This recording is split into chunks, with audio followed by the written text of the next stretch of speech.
was fun. No doubt about it, really. I mean, the back and forth runs, that's always a part of competitive NBA games, right? The offensive surges, and it seemed like both teams had at least two of them in each of the halves, and then they came back, and as you say, Anthony, with a huge fourth quarter, some tough calls there, Brian, and again, I don't want to be, whatever, crying over the outcome, but yeah, when you watch the collision with Anthony and Harris, that's a hard one to take in terms of Tobias being called for that foul. And then at the other end, Tobias trying to break free. Not an excuse because the Sixers have to inbound the ball there.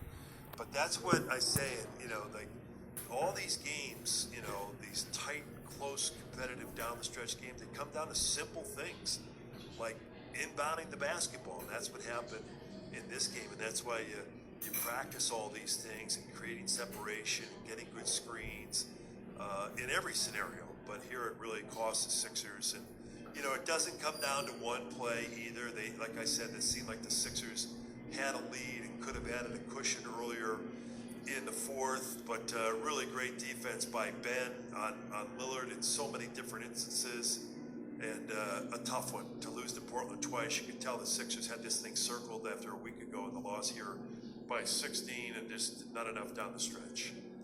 76ers lose 118 to 114. I mean, after the first couple minutes of what Damian Lillard did, Tom, I was just being like, oh boy, this could be a long, late night. But yeah, like you said, Simmons was so good on him, and that's like part of the unfortunate part. Like they addressed the main problem there. Carmelo does go crazy, but even towards the end when Ben was, getting his body up on Lillard just beneath the timeline on that, essentially the final set, like it's really impressive to see Ben and how seriously he takes some of these matchups. No doubt. And also, like, just as you were saying that, Brian, and, thinking of how it looked as you described it, like Simmons gets like some respect from the officials, right? Because like Lillard couldn't move without getting a foul called against the Sixers in the first half. But there it was late, and I guess too, maybe everybody knows the Sixers have a foul to give there, and that's kind of what they're trying to employ. But he does. I mean, with that size and that athleticism and that basketball IQ and the intuition, it's a pretty great defensive package for Ben Simmons. And he finishes with 23 and 15 in the first half. And Ben played really well. You're right; they missed Milton for sure. When you look at that number, obviously keyed by Carmelo, but they had 45 points off the bench, and the Sixers had 19.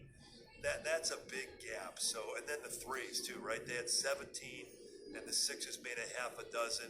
That's a pretty big disparity in that regard. Not so much late. I believe he had one, which was key, Gary Trent Jr., but he had four early in the game. So just an all-around very tight, competitive game. And to think too that they didn't have McCollum or Nurkic, right? And so they're solid. They're fifth right now, but they're going to be a tough out in the West, and just always a very difficult place to play for the Sixers. And it just didn't turn out that way this year in terms of the victory for the Sixers. T-Mac, looking forward to seeing this revamped Suns team. Yeah, no, I mean, this is one of those teams you kind of follow from afar.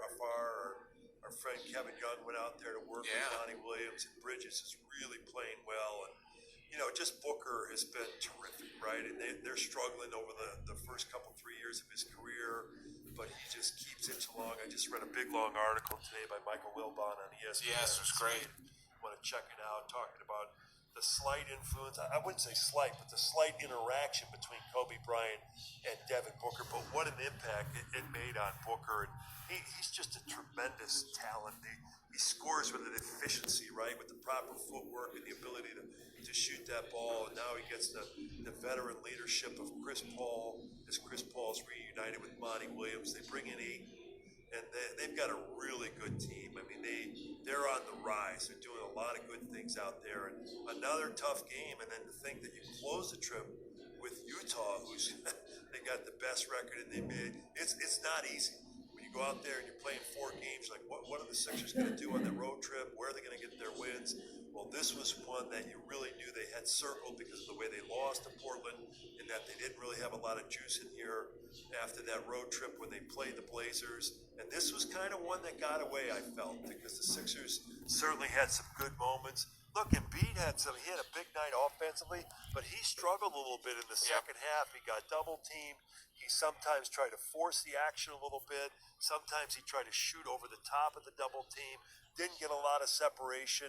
So there were certainly some things the Sixers could have done better. And as Doc Rivers said, look at the tape, kind of assess what happened there with the second unit getting taken out of things offensively and how the Sixers can polish up things a little bit before going out and taking on the Suns on Saturday afternoon.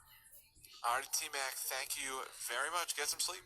You missed the part when we were talking pregame, and I said, I'll talk to you in the morning, and I meant it, right? It's after 1.